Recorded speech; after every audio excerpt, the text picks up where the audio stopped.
Now I'm going to show you a quick intro in how to build some of the first basic things, or just how to kind of put things together and understand how some things work. I'm going to build what I usually build for my base to start all of my mechanism builds. I usually use the big C channel, okay, and then the large plate. Okay. I'm going to start by attaching some offsets. So I put the screw through the top corner, put my finger on that so it doesn't fall through. I'm just going to thread on one of my offsets. I'll do that in all four corners so that I will have an equal spread out offset when I put on this other plate. Now, you don't have to use this exact same setup, but you do have to have two pieces of metal offset somehow so that your drive shaft can go through two different pieces of metal, because one piece of metal is not enough to go through because your drive shafts won't line up very well for your gears to actually connect. Another thing to point out here, I am using the smallest screw possible to do the job. If you don't need it to be the 1.5-inch screw, use the shorter ones. It'll make your life easier. You won't spend so much time assembling, and then later when we take them apart, you won't have to spend so much time taking them apart. So right now I'm just going around connecting my offsets to that other plate.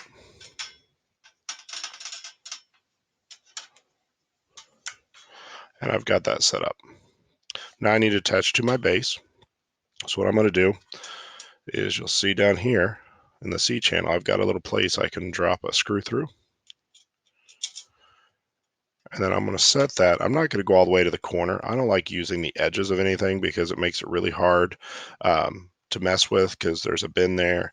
So I'm going to go one out here from the corner, push that through, put my thumb there. So I'm holding that screw so it didn't come through.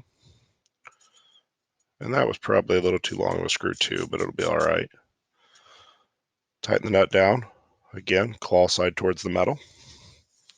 Come back to the other side.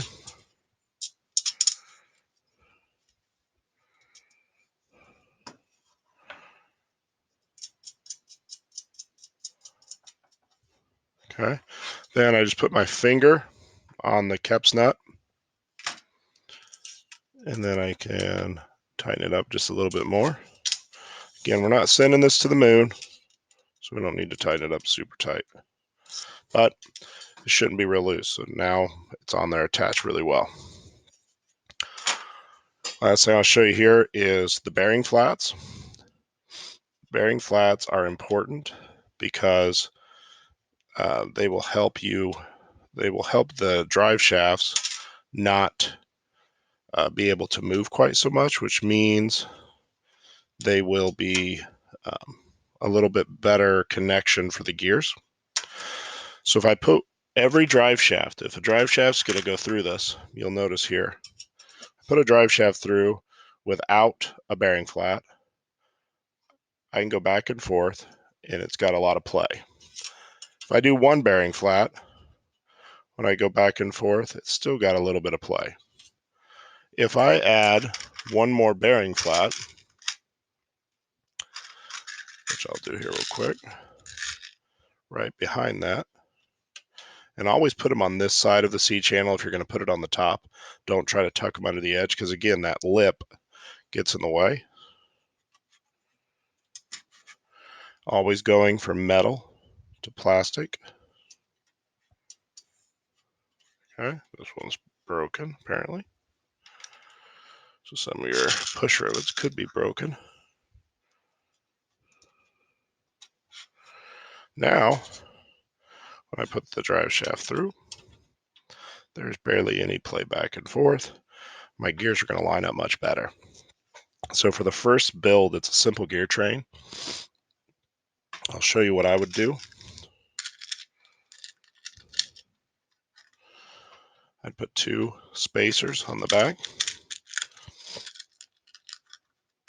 so that when I put the rubber shaft collar on here,